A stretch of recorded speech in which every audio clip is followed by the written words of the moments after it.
Hello, English learners. Welcome back to the podcast. My name is Michael, and today we're talking about British English. Notice what I did there? So I didn't say British. I didn't say didn't. I said didn't British. So we're going to talk about this pronunciation feature today. And yes, I haven't really spoke about this before, but it's so common. I use it in pretty much every sentence, and it's an interesting one if you like British English. So let's talk about that one. Don't forget that if you want to try some free lessons from me and Level Up English, you can go to the link in this podcast description and sign up to some free lessons you can get by email.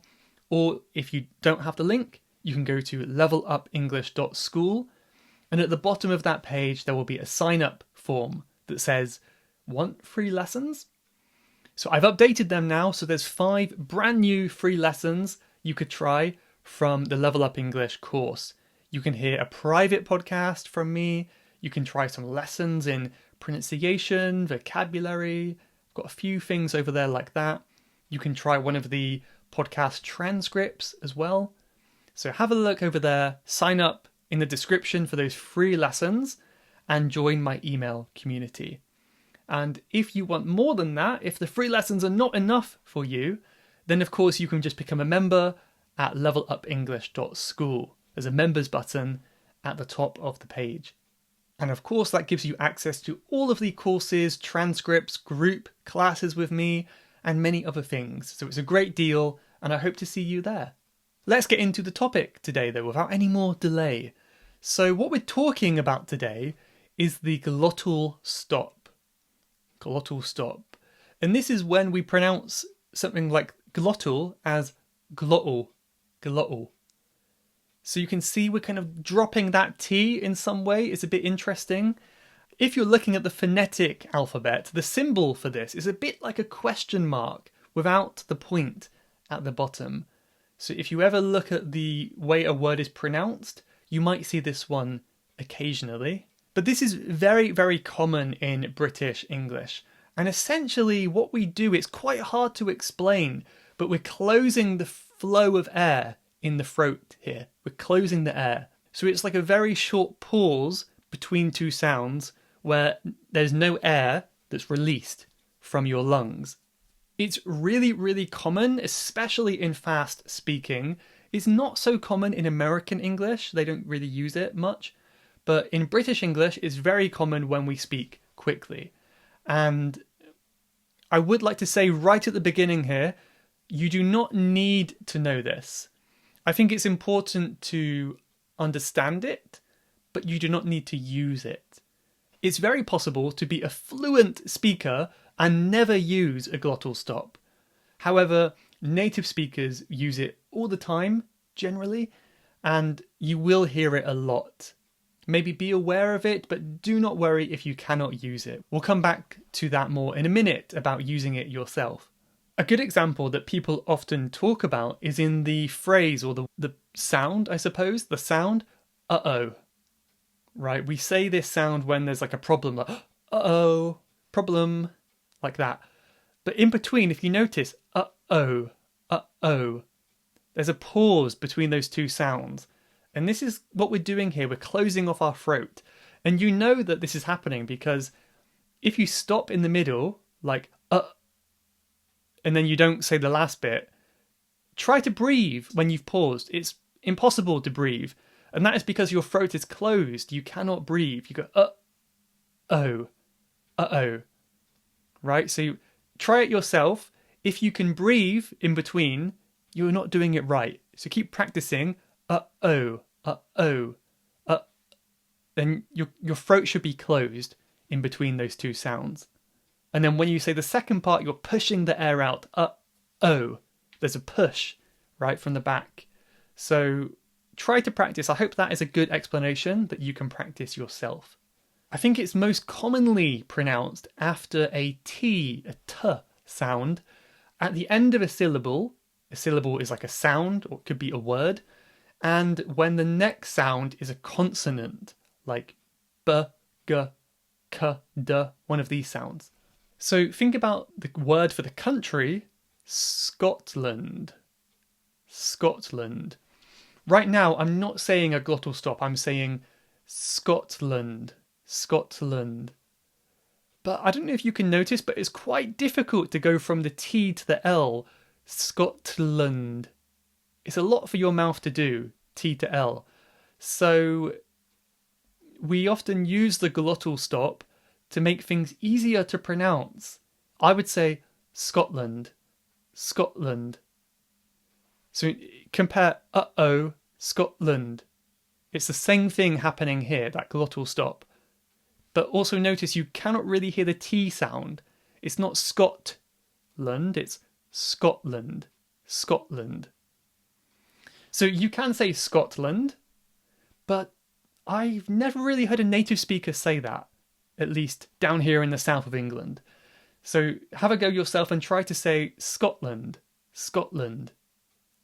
You're not just removing the T, it's not Scotland. You're replacing the T with the glottal stop. Scotland, Scotland. Take some practice, so do not get frustrated if you cannot get it, because it's a difficult sound to make. Let's look at some more examples now. So like I said before, we had Britain or British, British, rather than British, British. Forgotten. Could be forgotten or forgotten, forgotten, forgotten. Kitten, kitten, kitten. So a lot of these you'll notice have the T sound and then end with an N, like kitten, forgotten, Britain. That's a very common pattern you'll notice here. How about this one is a bit different now? Cat flap, cat flap. So I'm saying cat flap. But see, the first word ends in a T, the next is a consonant F. So rather than cat flap, we say cat flap. That's very common, cat flap. You cannot hear the T, can you? Cat flap. We often use it in phrases too, like in sentences when we're talking to people. So in a restaurant, they might ask me, how much sauce would you like? And I could say, just a little bit, please. And it's a little bit strange to say that. It's too formal. It sounds a bit too forced, really. So I would say, just a little bit, please. Or more slowly, just a little bit, please. I think I would say just with a T, just little. Rather than saying little, I would normally say little, little. Especially when talking to someone in public who also speaks English, little. And then really common, rather than saying bit, I would say bit. Just a little bit, please. Have a go yourself and say little bit, little bit. It's quite difficult, especially at the end of a word like bit. It's very common as well after but. You'll notice I say it all the time. If you listen to me talking today, I will say it without even realizing. I will say but. Yeah, but. You know, it's very rare that I will say but. It's not so common. So, yeah, here's another sentence that I made, which was, the cat is sat on the table. The cat is sat on the table. So notice here we've got cat is, so we've got a vowel after, so it doesn't always have to be a consonant. A cat is, we can say cat is, the cat is sat, cat is sat. But usually if it's at the beginning of a word, we don't change anything. We don't say able, you can't really put it there, it just has to be table. There's two ways to say this. It could be cat is sat on, the cat is sat on. Or, with glottal stop, the cat is sat on. The cat is sat on. Confusing, isn't it? In the past, maybe even not that long ago, just 20, 30, 40 years ago, I'm not sure. I wasn't alive that long ago. People used to consider this glottal stop as very improper. It's not correct English. So if you watch a news show from the 1970s or 60s maybe, in BBC, they will all be speaking much more properly and they will say, yes, the butter is on the water and things like that. But these days, the glottal stop is much more accepted and everyone uses it really. It is true that someone like the King of England, may not use it as much. He's much more likely to say water than water, right? However, on more casual things, like even on news broadcasts and people talking more formally, it's very, very common, right? We use it all the time. So it's not that weird anymore. It is used differently all over the UK. So don't worry too much about learning the rules because there aren't really any rules that you can learn consistently. It's different depending on where you go. But if you spend enough time listening to English and talking to native speakers, you will pick it up gradually. So don't worry too much, it takes time. So a quick summary here, like if you never use a glottal stop, you never use one, you might sound a bit too formal in some situations. If you say, could I have a little bit, please? It's not bad, but it might be too formal. If you always use it, I've also seen English learners use it too much, and it might sound too casual. For me, for my personal preference, I quite like to sound at least a little bit educated because I think the more you use glottal stops, it can sound like you're a bit uneducated if you overuse them sometimes.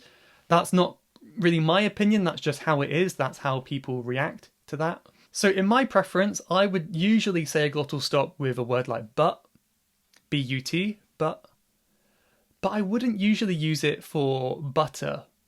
My friends do, I've got friends who say butter, but to me that's just a bit too far. So I say, but I would like some butter. I think butter sounds nicer, but I did it again, right? But is harder to say, I find, in conversation when you're not really thinking about it, because you don't really think about these words so much.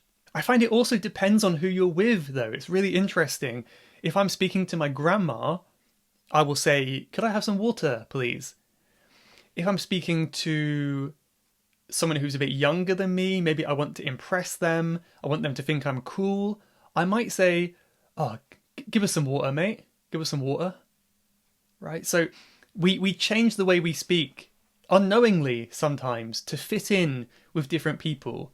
And it's very interesting once you actually become aware of what you're doing. It's quite strange.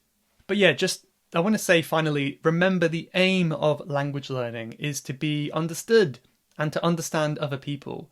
So even if you talk fluently, you do not need to use a glottal stop. As long as people can understand you, that is fine. And I do think having an accent is almost like a cheat code. Like if people hear you have an accent from another country, you're not expected to speak in the same way. So even if you don't use a glottal stop, it's fine if you have an accent because I guess it's just what is expected of you, right? And if you have a very strong accent and you use a glottal stop, sometimes that can sound a bit strange as well.